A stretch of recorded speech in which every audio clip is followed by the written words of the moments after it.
बचपन, 55 और 95 हर उम्र के लिए यकसा मुफीद, मफाद आम्मा का आलम बरदार। जरूर सब्सक्राइब करें, लाइक करें, शेयर करें और बेल आइकन प्रेस करना न भूलें। Rabbani the scholar YouTube channel.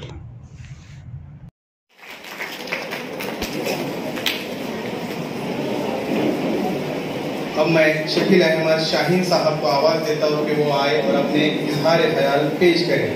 कश्तियाँ लेकर जो दरिया में उतर जाते हैं, कश्तियाँ लेकर जो दरिया में उतर जाते हैं, उनसे तारीख के औराक निकल जाते हैं। शकील अहमद शाहीन साहब।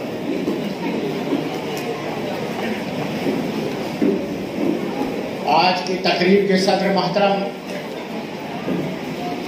मालेगांव की मशहूर मारिक शख्सियत जनाब मंजूर अयूबी साहब, मंच पर उपस्थित अंजुमन फरोग तालीम के सलाना के सदर आली जनाब हारून साहब,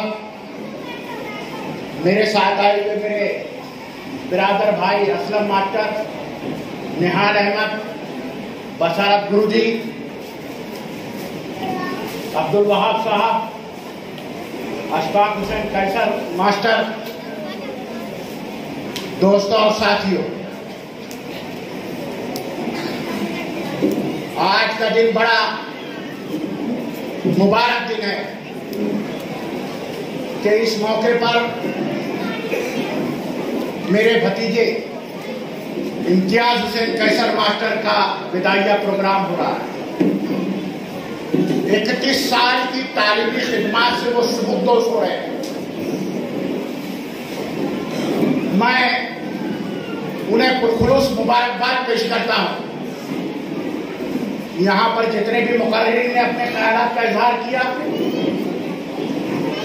उनके ताल्लुक से अपनी बातें रखी, वो सुनने के बाद हम भी आश्चर्य करने लगे, ताज्जुब करने लगे कि वाकई में इम्तियाज सर इतनी अजीम शख्सियत थी। दोस्तों और साथियों, सदाना हाई स्कूल में इन्होंने दर्स तदरीस का काम अंजाम दिया। कुछ सालों से ये यहाँ प्रिंसिपल रहे और यहाँ पर जो लड़कियों ने जो प्रोग्राम पेश किए, किरात से लेके नाच से लेके इस्तकबालिया गीत, और उसके बाद दो लड़कियों ने अपने फन का मुजाहिरा किया और उसमें जो एक लड़की ने जो तकरीर किया, वो वाकई में दिल के छू लेने वाले प्रोग्राम हैं।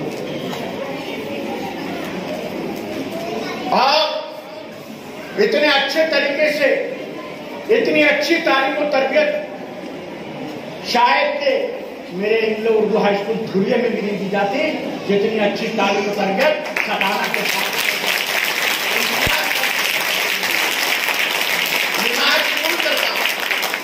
हमारे इंग्लिश हाई स्कूल के साबिक हेडमास्टर फारूक सर सामने बैठे हैं, उनके सामने कबूल करता हूं कि तालीम और तरबियत ऐसी चाहिए, स्कूल का प्रिंसिपल ऐसा चाहिए कि जो अपने बच्चों में जो गुण है, जो फन है, उसको निखारने का काम करे और उसको निखार कर दुनिया के सामने लाए।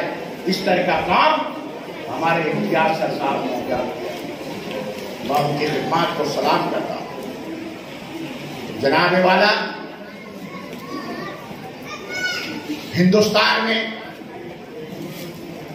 अखंड हिंदुस्तान रहे, मुत्तहिदा हिंदुस्तान रहे, आखिर तक मौलाना अबुल कलाम आजाद इस बात के लिए लड़ते रहे कि हिंदुस्तान तकसीम नहीं होना चाहिए, पाकिस्तान हिंदुस्तान सब मिलकर रहना चाहिए, मुसलमानों की एक ताकत रहेगी, मुसलमानों का एक दबदबा रहेगा, मुसलमानों का एक ख्वाब रहेगा। लेकिन मौलाना अबुल कलाम आजाद की बात को कांग्रेस के रहनुमाओं ने टुकरा दिया और 1947 में हिंदुस्तान और पाकिस्तान का बंटवारा हो गया। हिंदुस्तान और पाकिस्तान का बंटवारा जब हुआ तो मौलाना आजाद की कमर टूट गई और वो अफसोस करने लगे कि हाय, हिंदुस्तान का मुसलमान अब मायूसी का शिकार हो जाएगा, हिंदुस्तान का मुसलमान अब कमजोर हो जाएगा, हिंदुस्तान के मुसलमानों की माशी, तारीखी, इक्तिसादी हालत अब एकदम नीचे गिर जाएगी। और वही 70 सालों के बाद आज हमारे सामने दिख रहा है कि मुसलमान तालीमी तौर पर, माशी तौर पर और रिश्तेदारी तौर पर इंतहाई कमजोर हो गए हैं। और सच्चर कमेटी की जो रिपोर्ट आई है उसमें साफ तौर से इस बात का जिक्र किया गया है कि हिंदुस्तान में खुसूसन मुसलमान दलितों से भी बदतर जिंदगी गुजारने पर मजबूर है। अगर मौलाना आजाद की बात को मान लिया गया होता तो आज मुत्तहिदा हिंदुस्तान रहता, बांग्लादेश पाकिस्तान सब एक रहते। तो आज पार्लियामेंट में 250 मुस्लिम मेंबर पार्लियामेंट रहते। सूबे पंजाब, सूबे सरहद, सूबे सिंध, कश्मीर, बांग्लादेश, आसाम, ये 5 सूबे मुसलमानों के हाथ में रहते। चाहे किसी भी पार्टी की हुकूमत आए, चाहे किसी भी पार्टी की सत्ता आए, यहां मुस्लिम मुख्यमंत्री रहता, मुस्लिम मंत्रिमंडल रहता। और जब सब एक रहते तो पार्लियामेंट में अगर मुसलमानों के ताल्लुक से कोई बिल पास किया जाता, पार्लियामेंट में मुसलमानों के ताल्लुक से अगर कोई अरे करे न तू खैरे बात की जाती तो 250 मेंबर पार्लियामेंट खड़े होते जब तनकीद करते तो हिंदुस्तान की पार्लियामेंट लड़क जाती। और 5 से 7 सूबे में मुसलमान मुख्यमंत्री रहता तो मुसलमानों की माशी, इक्तिसादी और तालीमी पसमानदगी जो आज हम देख रहे हैं वो नहीं होती। मेरे दोस्तों, मौलाना आजाद कमजोर हो गए थे। हिंदुस्तान के पहले वजीर तालीम बनाए गए तो उन्होंने ऐसा, उनकी वजह से आज मुसलमानों में जितने तालीमी अदारे चल रहे हैं, आज मुसलमान जो तालीमी तौर पर थोड़ा सी ऊपर उठे हैं, ये सब मौलाना अबुल कलाम आजाद की नुमाइंदगी का असर था। वो वजीर तालीम की हैसियत से उन्होंने मुसलमानों को तालीमी अदारे खोलने के लिए पूरी आजादी दी थी। जितने अरीजे आए सब मंजूर करते थे, मुसलमान तालीमी मैदान में आगे बढ़े। उस मौलाना आजाद के मिशन को हमारे बिरादर भतीजे इम्तियाज साहब ने बहुस्न खूबी चलाया। आज हम देखें कि मुसलमान तालीमी तौर पर पसमानदा है। आज हमारी जो गिनी चुनी मुसलमानों की स्कूलें हैं, उसी में मुसलमान अपने बच्चों को नौकरियां दे रहे हैं, उसी में मुसलमान अपने बच्चों को तालीम दे रहे हैं, उसी में अपना सब कुछ कर रहे हैं। लेकिन मुसलमान बच्चे 11वीं या 12वीं के बाद यतीम हो जाते हैं। क्यों? मालेगांव एक छोड़ दिए, सड़ा अपना औरंगाबाद छोड़ दिए, बंबई छोड़ दिए, पूना छोड़ दिए, तो मुसलमानों के हाथों में सीनियर कॉलेज नहीं है, मुसलमानों के हाथ में बड़े बड़े तालीमी अदारे नहीं है। मुसलमानों के हाथ में तालीमी अदारे ना होने की वजह से 12वीं के बाद हमारी तालिबात और हमारे बच्चे घरों पर बैठ जाते हैं। बड़ी मुश्किल से उसमें डीएड बीएड वगैरह कोई होता है तो वो फिर आगे निकलता है, नहीं बैठ जाते हैं। लेकिन अगर ये अदारे, senior college, medical college, engineering college अगर हमारे हाथों में हो तो मुसलमानों को तालीम के मैदान में पढ़ने में बहुत ही ज्यादा आसानी और सहूलियात फराहम होगी। लेकिन नहीं है हमारे मेडिकल कॉलेज में, इंजीनियरिंग कॉलेज में दाखिला लेने के लिए हमको बिरादरान वतन के पास चक्कर लगाना पड़ता है। मुसलमानों के पास ऐसे अदारे नहीं है।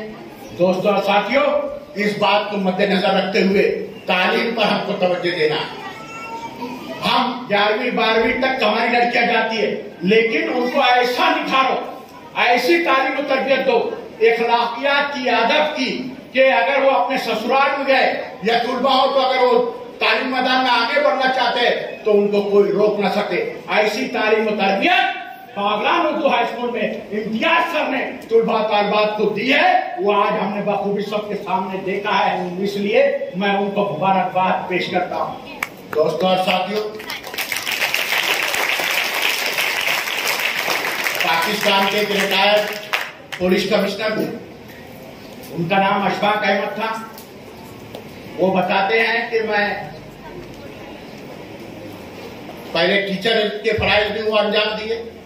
वो बताते हैं कि मैं एक दफा जापान के दौरे पे गया। जापान के एयरपोर्ट पर मैं जैसे ही उतरा और एयरपोर्ट उतरने के बाद मैंने कहा कि मैं एक उस्ताद, एक टीचर हूं, तो उनका ऐसा सम्मान, ऐसी इज्जत अफजाई की गई कि वो समझने लगे कि जैसे मैं कोई वजीर आजम हूं। जो कौम उस्तादों का एहतराम करती है, उस्तादों का अदब करती है, वही कौम उरूज पर जाती है। आज जापान दुनिया का टेक्नोलॉजी में सबसे आगे, सबसे नंबर 1, उसका कोई मुकाबला नहीं कर सकता। तो उनके अंदर इखलाकियात है, अदब है। हजरत अली ने फरमाया था जिसमें अदब नहीं वो बेदीन है। अब मुझे नहीं मालूम कि जापान के लोगों ने हजरत अली की बात को कैसे समझा। जापान में पहली से लेकर तीसरी जमात तक कुछ पढ़ाया नहीं जाता है। पहली से लेकर तीसरी जमात तक सिर्फ उनको इखलाकियात और अदब सिखाया जाता है। सिर्फ ये सिखाते कैसे दूसरों का एहतराम करना चाहिए, कैसे इखलाक से पेश आना चाहिए। तो आप जाओ जापान में, जब भी जुड़ जाए कितना बाअदब और कितना बाइखलाक तरीके से वो रहते हैं, ये आपका अंदाजा होगा। जब इखलाकियात सिखाते हैं सिर्फ 3 सालों तक। मेरे दोस्तों और साथियों, इसी तरह अशफाक अहमद साहब ने कहा कि एक दफे मैं इटली गया, तो इटली में कोर्ट में जाने का मौका मिला, अदालत में जाने का मौका मिला। जब मैं अदालत गया और वहां पे खड़ा हुआ तो मैंने कहा कि भाई मैं एक टीचर हूं, एक उस्ताद हूं। तो जज और वकील सब खड़े हो गए, बोले आप एक टीचर एक उस्ताद हैं। इतना जबरदस्त एहतराम उस्तादों का आज इटली में और जापान में किया जाता है। वो कमी हमारे हिंदुस्तान में है। हमें उस्तादों का बहुत एहतराम करना चाहिए, उनसे खुलूस और मोहब्बत से पेश आना चाहिए।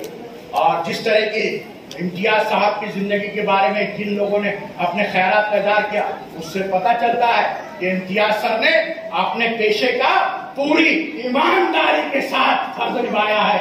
इसलिए आगे की जिंदगी में उनसे कोई मुसीबत और कोई आफत नहीं आ सकती। ये अल्लाह ताला ने फरमाया, जो ईमानदारी के साथ अपने फर्जों को निभाएगा, मैं दुनिया में उस पर कोई मुसीबत और आफत नहीं आने दूंगा। मेरे दोस्तों और साथियों, आज इम्तियाज साहब जो आपके सामने है, तो हमारा पूरा घराना मुअल्लिम और मुअल्लिमात का है। हमारे घराने में सब टीचर और मौलवी पैदा हुए हैं। हमारी वालिदा जो थी खातून अफजल हाई स्कूल, जिसके नाम से मालेगांव में स्कूल चल रहा है, हमारी वालिदा धुलिया में मुस्लिम बच्चियों को रोजाना अरबी मदरसा रात में हमारे घर पर चलता था।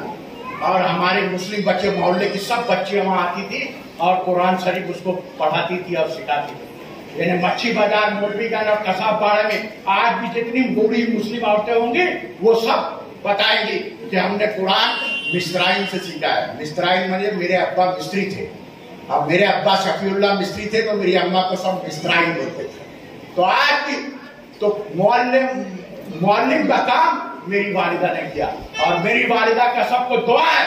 इस तरह हमारे यहाँ कैसर हुसैन मास्टर, असलम मास्टर, निहाल मास्टर, इम्तियाज मास्टर, अपने अशफाक मास्टर, सब टीचर पैदा हुए और सब लोगों ने कौम मिल्लत के बच्चे के मुस्तकबिल को संवारने का, उनको रोशन करने का काम अंजाम दिया है। मेरे दोस्तों और साथियों, और ये मैं कहना चाहता हूँ कि मेरे मरहूम भाई कैसर हुसैन मास्टर की आज हमको बहुत याद आ रही है कि जिन्होंने हमारे गांव के मुस्लिम बच्चों को ऐसा संवारा है, ऐसा उन्होंने तालीम और तरबियत की है कि हमारे गांव के लोग आज भी उनके नाम को चाहते हैं। और मैं कहना चाहता हूं कि जब कैसर हुसैन मास्टर ने ये कहा कि मैं रिटायर होने के बाद ऐसा चाहता हूं कि अपनी वालिदा मोहतरमा के नाम से स्कूल जारी हो, उस वक्त मैं भारतीय जनता पार्टी में था। उस वक्त के अटल बिहारी वाजपेयी, गोपीनाथ मुंडे की भारतीय जनता पार्टी अलग थी, आज की अलग है।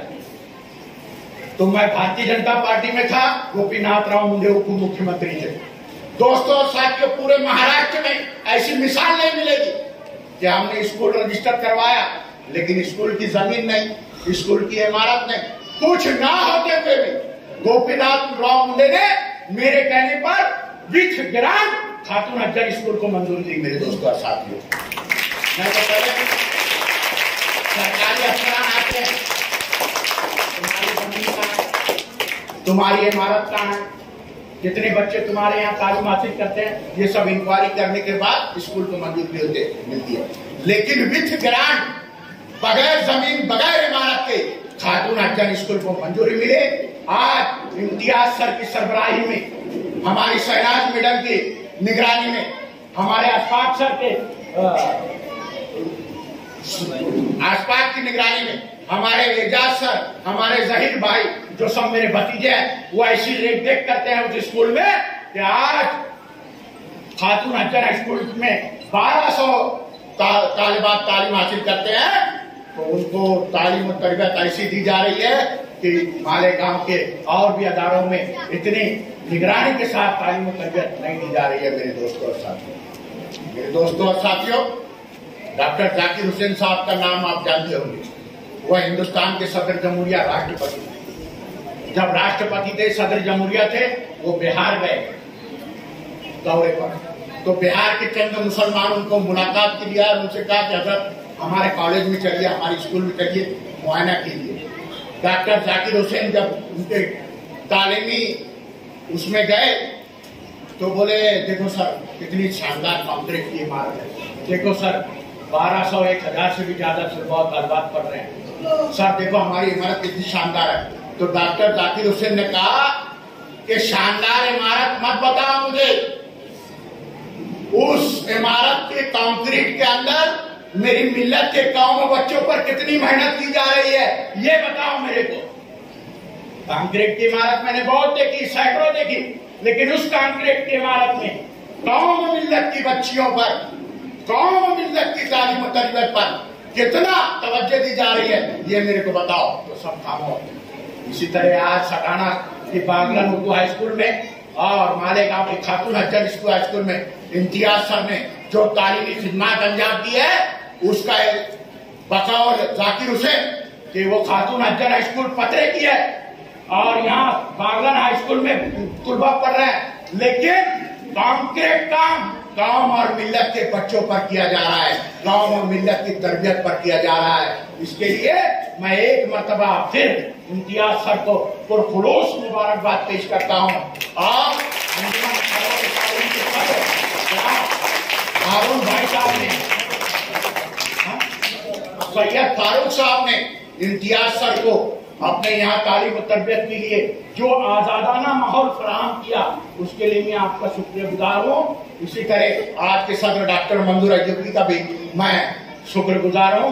और इतना ही कहते हुए मैं अपने ख्यालात का इजहार मुख्तसर करते हुए अपनी तकरीर को खत्म करूंगा। जय हिंद, जय महाराष्ट्र। बचपन, 55 और 95 हर उम्र के लिए यकसा मुफीद, मफाद आम्मा का आलम बरदार। जरूर सब्सक्राइब करें, लाइक करें, शेयर करें और बेल आइकन प्रेस करना न भूलें। Rabbani the scholar YouTube channel. Rabbani the scholar YouTube channel इल्मी, अदबी, दीनी, मिल्ली, समाजी, सकाफती, तहजीबी, फलाही, तिब्बी, फ़न्नी, माशी, तिजारती, माशरती, इंतज़ामी, इनकलाबी, तहरीकी, तहकीकी, तकनीकी, तफ्तीशी, तामीरी, तालीमी व मालूमाती यूट्यूब चैनल। ज़रूर सब्सक्राइब करें, लाइक करें, शेयर करें और बेल आइकन प्रेस करें। Rabbani the scholar YouTube channel.